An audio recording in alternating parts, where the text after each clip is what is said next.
Good evening all of you. आज जो है हम लोग नर्वस सिस्टम का पार्ट 18 देखेंगे, ठीक है। और पार्ट 18 में हम लोग ये जानेंगे कि जो रिफ्लेक्स आर्क होता है वो कंडीशन और अनकंडीशन रिफ्लेक्स आर्क क्या होता है उसको समझेंगे, ठीक है। और इस रिफ्लेक्स एक्शन के बारे में आप जानते हैं पहले।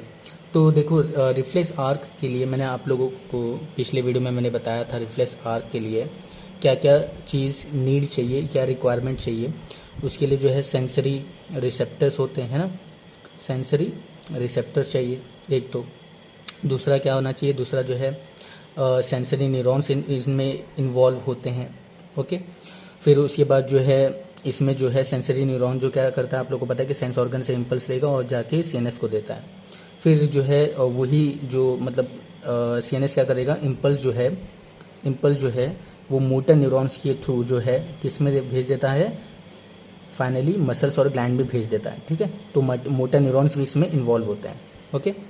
और इसमें जो है मसल्स या फिर ग्लैंड्स भी, इन सब ये सारी चीज़ें इन्वॉल्व होती है, ओके।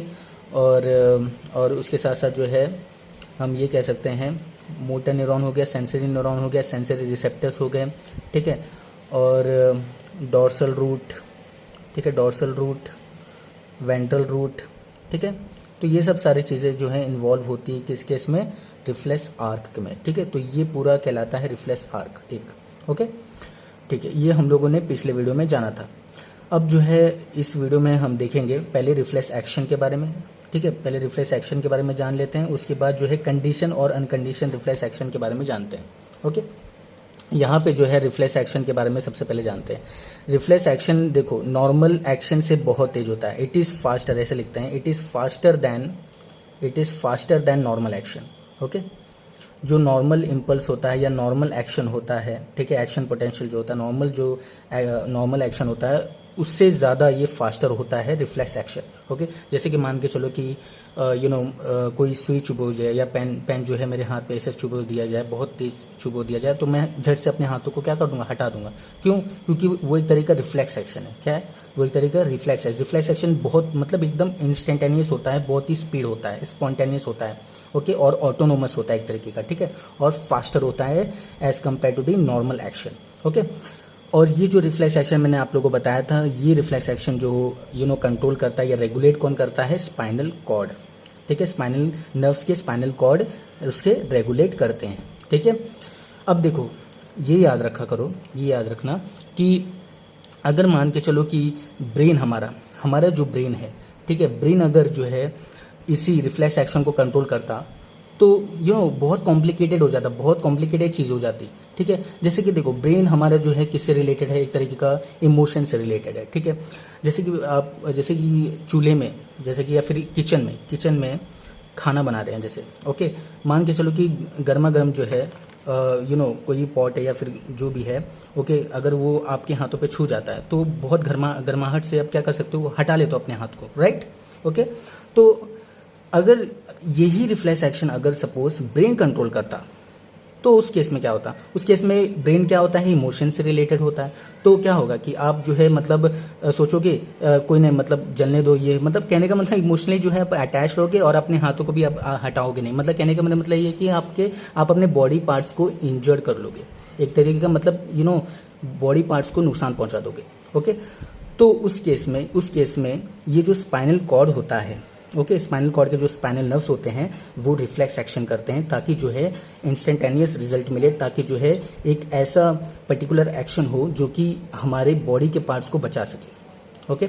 जैसे किसी ने चिमटे काटा, किसी ने जो है सुई चुभोया, ऐसा तो नहीं कि अगर यही चीज़ ब्रेन से कंट्रोल होता तो ब्रेन जो है इमोशन से इस सब से रिलेटेड है, तो देखो ब्रेन इसलिए कॉम्प्लिकेटेड हो जाता है। ब्रेन से अगर रिफ्लेक्स एक्शन कंट्रोल होता तो क्या होता, तो देखो पहले जो है मैंने आप लोगों को बताया था कि पहला जो सेंसरी न्यूरॉन्स होते हैं वो जाते हैं, या कोई भी न्यूरॉन्स होता है सबसे पहले जाते हैं थैलेमस में। थैलेमस से फिर क्या करता है, थैलेमस उसको जो है पहचानता है किस टाइप का न्यूरॉन है, फिर वो डिसीजन लेगा कहाँ पे, किस एरिया में इसको जो है ब्रेन एरिया में भेजेगा। फिर वो ब्रेन से जो है मोटर न्यूरॉन्स आएगा, फिर वो थैलेमस पे पहले जाएगा, थैलेमस से फिर से वो जो है पर्टिकुलर ऑर्गन टिश्यू पे जाएगा। मतलब कहने का मतलब बहुत ताम झाम है एक तरीके का। तो उस केस में रिफ्लेक्स एक्शन क्या करेगा, रिफ्लेक्स एक्शन को आने के लिए पहले या फिर रिफ्लेक्स एक्शन को जो है होने के लिए ज़्यादा टाइम लग जाएगा, जिससे उससे पहले क्या हो जाएगा, उससे पहले हमारे बॉडी पार्ट्स इंजर्ड हो सकते हैं। ओके, तो इसीलिए जो है रिफ्लेक्स एक्शन जो होता है वो स्पाइनल कॉर्ड के द्वारा ही कंट्रोल होते हैं। ओके, मैक्सिमम मतलब पूरी तरह। लेकिन कुछ ऐसे मैंने आप लोग को बताया था, ब्रेन जब पढ़ा रहा था, तो मेडुला ऑब्लिंगेटा में भी जो है ऐसे वोमिटिंग सेंटर्स होते हैं, ऐसे कार्डियोवैस्कुलर सेंटर्स होते हैं, ठीक है, ऐसे जो है रेस्पिरेटरी रिदम सेंटर्स होते हैं, जो कि एक तरीके का रिफ्लेक्स एक्शन को क्या करते हैं, कंट्रोल करते हैं। ओके, चलो अब जो है हम लोग आगे बढ़ते हैं। अब ये हो गई बात रिफ्लेक्स एक्शन की। देखो अब इसके बारे में कुछ लिख लेते हैं। ये कैसे ये ऑटोनोमस होते हैं, ऑटोनोमस होते हैं। ओके, ऑटोनोमस होते हैं। ये स्पॉन्टेनियस होते हैं। कैसे होते हैं ये? स्पॉन्टेनियस होते हैं। ओके, और फास्टर होते हैं नॉर्मल एक्शन से, ठीक है, ये भी लिख दिया। और इसमें एक चीज़ याद रखिएगा, हाँ, इसमें मैंने बताया कि कॉन्शियस व्हील ऑफ ब्रेन इसमें इन्वॉल्व नहीं होता, ठीक है, कॉन्शियस व्हील ऑफ ब्रेन इसमें इन्वॉल्व नहीं, इज़ नॉट इन्वॉल्व। ओके, मतलब इसमें ब्रेन का कोई भी जो है, ब्रेन का ज़्यादातर रोल बिल्कुल भी नहीं होता इस रिफ्लेक्स एक्शन में, ठीक है। Okay, conscious will of brain is not involve in this case. इसके बाद एक और पॉइंट लिख सकते हैं हम लोग, इसमें जो हम ये पॉइंट लिख सकते हैं कि इसमें जो ओवरलोड होता है या वर्कलोड होता है, वर्कलोड ऐसा लिख सकते हैं, workload of brain, workload of brain is preserved लिख सकते हैं, इज क्या, और कैन बी प्रिवेंटेड ऐसा लिख सकते हैं, workload of brain can be prevented. Okay, इसका मतलब ये होता है कि जो ज़्यादातर जो काम होता है, जो वर्क होता है, जो ब्रेन काम करता है जिस चीज़ में, अगर वो भी जो है अगर इसी मतलब रिफ्लेक्स एक्शन में ही काम करने लग गया तो ब्रेन्स को जो है ओवरलोड हो जाएगा हर काम में। तो इस काम से भी मतलब इससे तो छुट्टी मिल जाती है इस ब्रेन को, जो है रिफ्लेक्स एक्शन से, मतलब रिफ्लेक्स एक्शन का जो काम होता है इससे छुट्टी मिल जाती है ब्रेन को, जिसकी वजह से ब्रेन में वर्कलोड की कमी हो जाती है, ऐसा कह सकते हैं। ओके, ठीक। अब आगे अब पढ़ते हैं हम लोग क्या, अब जो है हम लोग दो चीज़ों के बारे में जानते हैं, एक है कंडीशनड रिफ्लेक्स एक्शन और दूसरा है अनकंडीशन रिफ्लेक्स एक्शन। ओके, इस दो चीज़ों के बारे में जानते हैं पहले। ओके, तो देखो, एक मैंने बताया क्या, कंडीशन रिफ्लेक्स एक्शन, ठीक है। दूसरा क्या है, दूसरा जो है अनकंडीशन रिफ्लेक्स एक्शन। ओके, इसी को हम एक और नाम से जानते हैं, इसको इनेट भी कहा जाता है, इनेट रिफ्लेक्स एक्शन, ठीक है, और इसको जो है एक्वायर्ड भी कहते हैं, एक्वायर्ड रिफ्लेक्स एक्शन भी कहेंगे, ठीक है। अब इसको समझते हैं। अब देखो, कंडीशन रिफ्लेक्स एक्शन में क्या होता है कि ये, या फिर इनेट रिफ्लेक्स एक्शन में क्या होता है कि ये जो रिफ्लेक्स एक्शन होता है ये हमारे जन्म से या फिर बर्थ से ही प्रेजेंट होता है। जब बेबी बॉर्न होता है, ओके, तो बर्थ से ही ये रिफ्लेक्स एक्शन जो होता है वो मौजूद रहता है।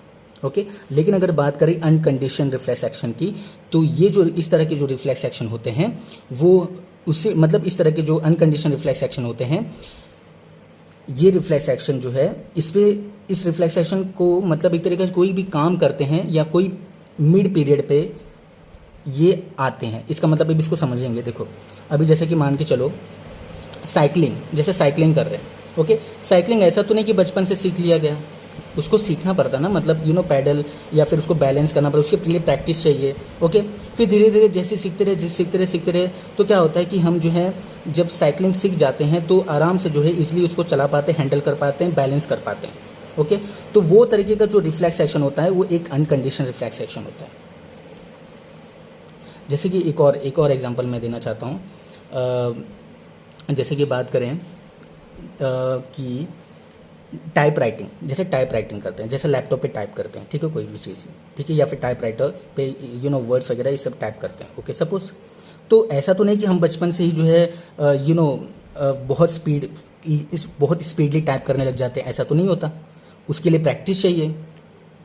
जो टाइप राइटिंग की जो स्पीड होती है, जो टाइपिंग स्पीड होती है, वो कब होती है? प्रैक्टिस से होती है। एक समय ऐसा भी आ जाता है कि हम जो है बिना कीबोर्ड को देखे ही टाइप करने लग जाते हैं और वो स्पीड बहुत ज़्यादा तेज़ हो जाती है। तो कहने का मेरा मतलब ये है कि हम चीज़ कोई सीखते हैं, सीख कर जो है वो एक तरह का रिफ्लेक्स एक्शन पैदा हो जाता है और उस तरह के रिफ्लेक्स एक्शन को हम एक्वायर्ड रिफ्लेक्स एक्शन कहेंगे। ओके, जैसे कि इसका एग्जांपल मैंने अभी बताया, एक होता है टाइप राइटिंग। क्या हो जाएगा ये? टाइप राइटिंग ले लो, क्या एक और दूसरा ले लो, साइकिलिंग ले लो, ठीक है।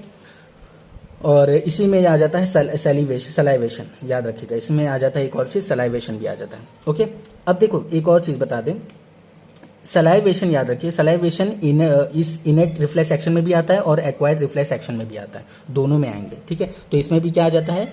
सलाइवेशन इसी में भी आ जाता है। ओके, और सलाइवेशन किस में आ जाता है? इस एक्वायर्ड रिफ्लेक्स एक्शन में भी आ जाता है, ठीक है। अब देखो इसको पहले समझते हैं, इनेट रिफ्लेक्स एक्शन को पहले समझेंगे। इनेट रिफ्लेक्स एक्शन में मैंने अभी बताया कि जन्म से ही जो है इस तरह के रिफ्लेक्स एक्शन आ जाते हैं, जैसे कि मान के चलो कि blinking of eyes, I blinking, ठीक है, आई ब्लिंकिंग, जैसे कि टॉर्च, देखो बच्चे की आंखों पर जो है अगर आप या उसके पपल्स पे जो है अगर आप जो है टॉर्च डालोगे तो टॉर्च की जो रोशनी होगी वो ज़्यादातर जो है मतलब अगर पहुंचेगी तो क्या होगा, बच्चा जो है ब्लिंक करेगा, उसकी आईज जो है ब्लिंक करेगी, तो वो थोड़ी वो कर रहा है, मतलब वो ऑटोनोमस हो रहा है एक तरीके का, मतलब कहने का मतलब है कि वो एक बचपन से ही वो रिफ्लेक्स एक्शन उसके अंदर आ चुका है। ओके, तो इस तरह के रिफ्लेक्स एक्शन को हम क्या कहेंगे? इनेट रिफ्लेक्स एक्शन कह देंगे, ठीक है। एक और चीज़ ले लो, एक और एग्जांपल ले लो जिसका नाम है सलाइवेशन। ओके, सलाइवेशन में क्या हो जाएगा? सलाइवेशन में जैसे कि आप देखो, जैसे कि बच्चे के मुंह में आप कोई खाना रख दो या फिर बच्चे के मुंह में जो है सपोज कुछ भी जो है फूड मटेरियल्स रख लो, तो टंग पे जैसे ही फूड रखते हैं तो जो टंग रिसेप्टर होता है वो एक्टिवेट हो जाता है और वो मतलब सैलिवरी ग्लैंड से जो है सलाइवा सिक्रेट होने लग जाता है। ओके, सेंसरी न्यूरॉन्स एक्टिवेट हो जाते हैं, सेंसरी न्यूरॉन जो है वो चले जाते हैं किसमें? रिफ्लेक्स सीएनएस में, सीएनएस से जो है मोटर न्यूरॉन्स आएगा, मोटर न्यूरॉन्स जो है फाइनली जो है वो सैलिवरी ग्लैंड्स को स्टिमुलेट करेगा, जिसकी वजह से सलाइवा सिक्रीट होगा।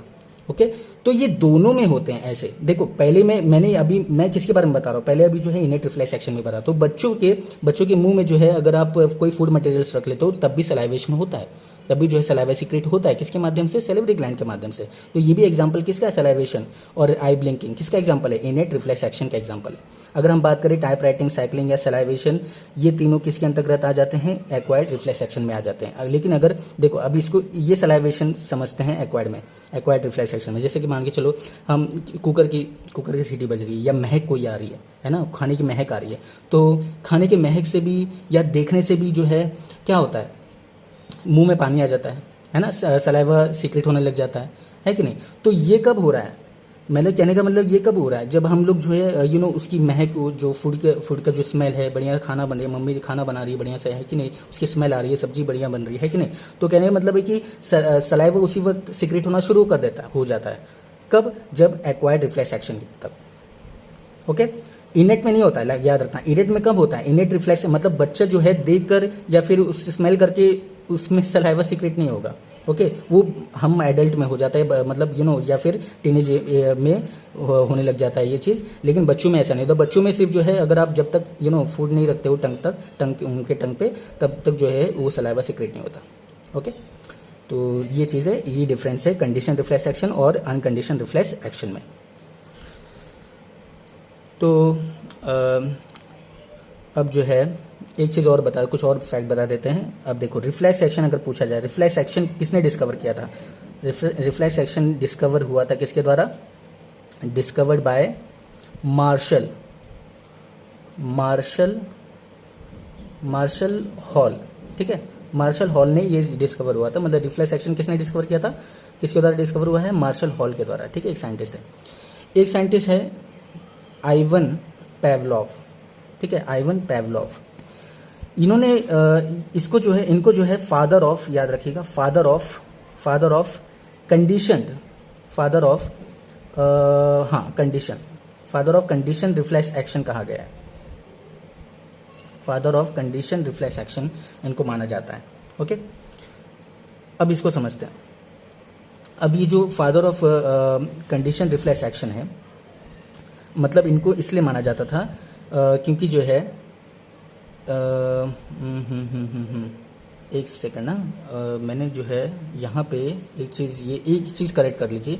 ये जो है ना, ये अनकंडीशन हो जाएगा, ये कंडीशन हो जाएगा, ठीक है। इसको आप करेक्ट कर लीजिएगा, ये अनकंडीशन है। अनकंडीशन में इनेट रिफ्लेक्स एक्शन आएंगे, ठीक है, और कंडीशन में आएंगे, कंडीशन रिफ्लेक्स एक्शन में आएंगे एक्वायर्ड रिफ्लेक्शन, ठीक है। कंडीशन रिफ्लेक्स एक्शन को ही हम एक्वायर्ड रिफ्लेक्स एक्शन भी कहेंगे, ठीक है, और अनकंडीशन रिफ्लेक्स एक्शन को हम इनेट रिफ्लेक्स एक्शन कहेंगे, ठीक है। बस इतना करेक्ट कर लीजिएगा, ठीक है। मैं इसको जो उल्टा लिख दिया था, ये अनकंडीशन होगा और ये कंडीशन होगा, ठीक है, ओके। बस चलो, तो आइवन पेवलोव जो है वो father of condition reflex action कहलाते हैं। आइवन पेवलोव जो है वो father of condition reflex action कहलाते हैं। अब देखो, इन्होंने एक एक्सपेरिमेंट किया था, रिंगिंग बेल एक्सपेरिमेंट इन्होंने किया था, ठीक है। इन्होंने एक एक्सपेरिमेंट किया था, रिंगिंग बेल एक्सपेरिमेंट, ओके। इसका मतलब अभी इसको बताते हैं। अभी इन्होंने देखो मतलब इन्होंने जो है रिंगिंग बेल एक्सपेरिमेंट किया था। मतलब ये क्या करते थे, ये जो है बेल बजा के जो है कुत्तों को बुलाते थे, मतलब डॉग्स को बुलाते थे, और डॉग्स को बुला के जो है खाना परोसते थे, खाना देते थे, ओके। मतलब कहने का मतलब ये है कि इसी तरह वो डेली करते रहे, मतलब बेल बजाते थे, कुत्तों को बुलाते थे, डॉग्स को बुलाते थे और खाना देते थे, ओके। ये डेली होता रहा। तो हुआ ये, इन्होंने ये देखा कि जैसे ही बेल बजाते हैं ना, तो डॉग्स की जो मुंह में ना, मतलब डॉग्स पे जो है सलाइवेशन चालू हो जाता है। मतलब बेल बजने से ही जो है डॉग्स में सलाइवेशन शुरू हो जाता है, सलाइवा सीक्रेट होने लग जाता है सैलिवरी ग्लैंड के थ्रू, ओके। तो इन्होंने ये नोटिस किया कि ये एक तरीके का कैसा है, कंडीशन रिफ्लेक्स एक्शन है। मतलब ये इन्होंने जो है एक तरीके का एक्वायर्ड हो गया है, या फिर कह सकते हैं कि ये जो है ऐसा कह सकते हैं कि ये इनके में आ चुका है, ओके। ये रिफ्लेक्स एक्शन जो है पैदा हो चुका है एक तरीके का, ओके, ऐसा कह सकते हैं। ये इन्होंने जो है एक्सेप्ट कर लिया है, या फिर कह सकते हैं कि ये एक तरीके का कंडीशन रिफ्लेक्स एक्शन बन गया, कि किसके द्वारा किया गया, आइवन पेवलोव के द्वारा, जो कि एक father of condition reflex action कहा गया इनको। और अगर अब आगे चल के बात करते हैं, एक और चीज़ बात कर लेते हैं यहाँ पे, एक और चीज़, एक टर्म और लिख दीजिए कंडीशन रिफ्लेक्स एक्शन में। यहाँ पे याद रखिएगा, यहाँ पे ये वाला जो एक्वायर्ड रिफ्लेक्स एक्शन होता है, ये कभी भी कोई भी मतलब लाइफ की कोई भी फेस में ये हट सकता है, okay. It can disappear at any life face. कोई भी लाइफ के फेस पे ये जो है डिसअपियर हो सकता है condition acquired reflex action, okay. जैसे कि मान के चलो कि ये कह सकते हैं टाइप राइटिंग, जैसे टाइप राइटिंग का एग्जांपल ले लो, ठीक है। अगर सपोज टाइप राइटिंग कर रहे, लेकिन मान के चलो कि 1-2 साल तक गैप ले लिया, ठीक है। अब टाइप राइटिंग नहीं किया, मतलब टाइपिंग नहीं किया, तो क्या होगा, टाइपिंग स्पीड लो हो जाएगी आपकी, है कि नहीं। फिर से जो है हमें कीबोर्ड देखना पड़ेगा, फिर से जो है ये करना पड़ेगा। तो कहने का मतलब ये है कि वो जो रिफ्लेक्स एक्शन जो बना था पहले, वो अब डिसअपियर हो गया, ओके। और वो किसके अंतर्गत आता है, इस कंडीशन रिफ्लेक्स एक्शन के अंतर्गत आते हैं। और ये वापस से अपीयर हो सकते हैं जब वापस से प्रैक्टिस करेंगे, वापस से जो है इस कंडीशन को लेकर आ जाएंगे, तो फिर डेफिनेटली वो जो है हम उस रिफ्लेक्स एक्शन को वापस लेकर आ सकते हैं, ओके। मतलब टाइप राइटिंग जो है टाइपिंग स्पीड वापस बढ़ा सकते हैं, वो अपीयर हो सकता है वापस से, ठीक है। तो ये रही बात किसकी, इन सब के बारे में, ओके। जनरली बात है। तो आगे जो है नेक्स्ट वीडियो में हम लोग जो है पढ़ेंगे नर्व इम्पल्स के बारे में पढ़ेंगे, ठीक है। नर्व इम्पल्स मतलब नर्व इम्पल्स की जनरेशन के बारे में पढ़ेंगे, कंडक्शन, ट्रांसमिशन, ओके। और आयन चैनल्स के बारे में पढ़ेंगे कि आयन चैनल्स के थ्रू जो है आयन्स वगैरह कैसे ट्रांसपोर्ट होते हैं, ठीक है। एक्सोलेमा में इस तरह से हम लोग सब पढ़ेंगे आगे चल के। So thank you so much all of you.